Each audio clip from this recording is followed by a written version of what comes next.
কমলির যখন 10 বছর বয়স তখনই কমলির বাবা মারা যায়। কমলির ভালো নাম কমলাক্ষী পাল, মা ডাকে কমলি বলে। মা আর মেয়ের সংসার। মা লোকের বাড়িতে কাজ করে যেটুকু পায় তা দিয়েই ঘর ভাড়া, খাওয়া পড়া আর ইলেকট্রিকের বিল দিতেই শেষ হয়ে যায়। তাই কমলি নিজের পড়ার খরচ নিজেই চালিয়ে নেয়। আজ 1 বছর হয় কমলিদের বস্তির পাশে যে নতুন ফ্ল্যাট বাড়িটা হয়েছে সেই ফ্ল্যাট বাড়িতে থাকা রঞ্জনা বৌদির ঘরের কাছে ঢুকেছে। আজ সকালে কমলি রঞ্জনার বাড়িতে কাজ করতে আসার পর থেকে রঞ্জনা লক্ষ্য করছে কমলি কেমন যেন মনমরা হয়ে আছে। কাজ করতে এসেছে ঠিকই, কিন্তু কোনো কাজে কমলির মন নেই, তার মুখে কোনো কথাও নেই। যেই মেয়ে কাজ করতে এলে এত বকবক করে, প্রাণবন্ত সেই মেয়েটা আজ একেবারে নিশ্চুপ হয়ে আছে।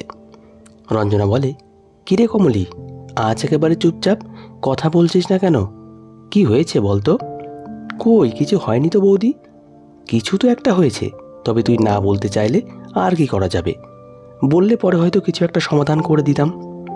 না মানে দেখো না বৌদি, আমি এখন বিয়ে করতে চাইছি না, আর মা আমাকে দিয়ে বিয়ে করতে উঠে পড়ে লেগেছে। আমি মাকে বলেছি আমি আগে নিজের পায়ে দাঁড়াই, তারপর না হয় বিয়ের কথা ভাবা যাবে। কিন্তু মাকে তো কিছুতেই মানতে পারছি না গো। আমি এই পড়াশোনা করার জন্যই তো এত কষ্ট করে তোমাদের ঘরে কাজে ঢুকেছি বৌদি। মা বলেছে আমাকে আর পড়াশোনা করতে হবে না, বিয়ে দিয়ে দেবে এখনই। পরশু বিকেলে মায়ের ঠিক করা পাত্র আসবে আমাকে দেখতে, ওর মা, দাদা, বৌদি আর দিদি জামাইবাবুকে নিয়ে। ছেলে নাকি আমাকে আগেই স্কুলে যেতে রাস্তার কোথাও দেখেছে। ছেলের পছন্দেই ওদের পছন্দ। এবার ছেলে মাকে দেখাতে নিয়ে আসবে বলে বলেছে। সব কিছু ঠিক থাকলে হয়তো সামনে আষাঢ়েই আমার বিয়ে হয়ে যাবে বৌদি। পাত্রপক্ষের খুব তাড়া আছে, তাই মা আমাকে কিছু জিজ্ঞেস না করে ওদেরকে কথা দিয়ে দিয়েছে। ছেলে কলকাতার ধর্মতলায় ফুচকা বিক্রি করে। বিশ্বাস করো বৌদি, আমার এখন বিয়েতে বসার ইচ্ছা নেই গো।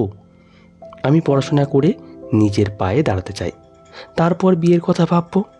কিন্তু মা কিছুতেই মানতে চাইছে না। মা বলেছে বিকেলে তোমার কাছে আসবে আমাকে বোঝানোর জন্য। ও বৌদি, তুমি একটু বোঝাবে গো মাকে।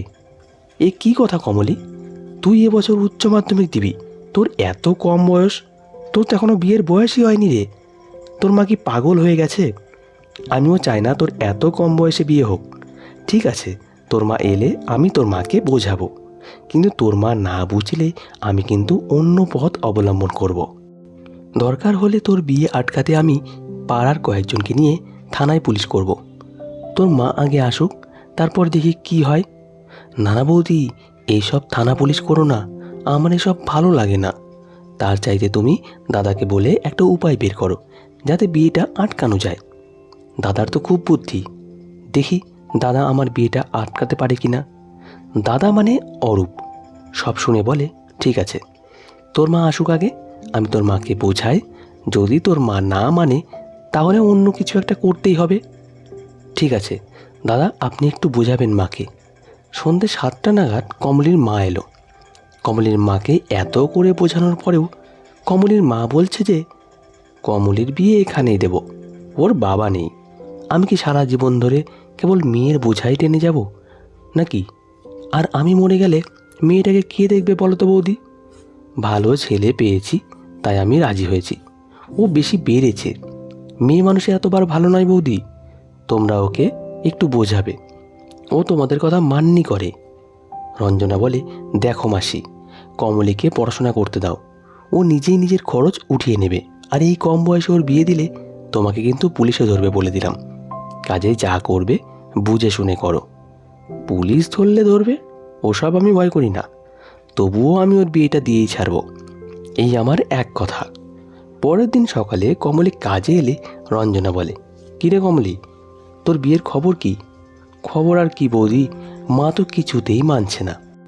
বিয়েটা আটকানো গেল না। আমি ভাবছি আমি ঘর ছেড়ে পালিয়ে যাব, যেদিকে দু চোখ যাই। তখন দেখি মা কি করে আমার বিয়ে দেয়। দেখ কমলি, তুই এসব কিছুই করবি না। ঘর ছেড়ে পালিয়ে যাওয়ার কথা ভাবিস না, অন্য কিছু উপায় ভাব। আমি বলছি কি, ছেলে এসে তোকে দেখে যাক, তুই চিন্তা করিস না। দেখলেই কি আর বিয়ে হয়ে যায়? দেখে যাওয়ার পর তো কদিন সময় পাবি, যা করার তখন করতে হবে। পরদিন সকালে কমলের আসতে দেরি হচ্ছে দেখে রঞ্জনা অপেক্ষা করছিল কমলি কখন আসবে। একটু পরে কলিং বেল বাজতেই রঞ্জনা দরজা খুলে দেয়, কিন্তু কমলিকে দেখে রঞ্জনা চিনতেই পারেনি। রঞ্জনা বলে, কমলি তুই? এ কী কাণ্ড করেছিস, তোকে তো চেনাই যাচ্ছে না। কমলি হাসতে হাসতে এসে রঞ্জনাকে বলে, বৌদি, আমি তো তোমাদের কাছে বিয়েটা আটকার একটা উপায় চেয়েছিলাম, তোমরা তো কিছু বললে না। তারপর আমি আমার এক বান্ধবীর কাছে গিয়েছি। আমার বান্ধবী সব শুনে আমাকে বলে, তুই মাথার চুল কেটে ন্যাড়া হয়ে যা। বান্ধবীর কথায় আমি মাথা ন্যাড়া হয়েছি, আর তাতেই আমার কাজ সাকসেস হয়েছে। কাল বিকেলে ওরা আমাকে দেখতে এসেছিল। আমার মাথা ন্যাড়া দেখে ওরা খুব রেগে গিয়ে বলে গেছে এই ন্যাড়া মাথা মেয়েকে ওদের পছন্দ হয়নি। কাল যখন চুল কেটে বাড়িতে গেছি, মা তখন ভীষণ রাগারাগি করেছিল। মা অনেক কেঁদেছে, আর আমি কার কথায় এমন করেছে জিজ্ঞেস করেছে। আমি বলেছি আমি এখন বড় হয়েছি, নিজের ইচ্ছেই সব করেছি। ওরা চলে যাওয়ার পরে মা আমাকে খুব মেরেছে। তবে মার খাই আর যাই খাই বৌদি, তাতে আমার কোনো দুঃখ নেই। চুল তো কদিন পর গজাবেই, কিন্তু বিয়েটা যে বান্ধবীর বুদ্ধিতে আটকাতে পেরেছি, আমি তাতেই খুব খুব খুব খুশি। কমলি, তোর কোমর ছড়ানো এত সুন্দর চুল ছিল, এত সুন্দর চুলগুলো তুই কেটে ফেললি? স্কুলে যাবি কেমন করে? আমার চুলের কথা ছেড়ে দাও বৌদি, দুদিন পরেই আবারও চুল গজাবে। স্কুলে যখন যাব মাথায় না হয় রুমাল বেঁধেই যাব। ওসব আমার উপরে ছেড়ে দাও।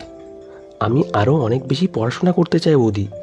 আমি স্কুলের দিদিমণি হতে চাই, দিদিমণি হয়ে ছেলে মেয়েদের পড়াতে চাই বলে প্রাণ ভরে মুক্ত মনে শ্বাস নিল।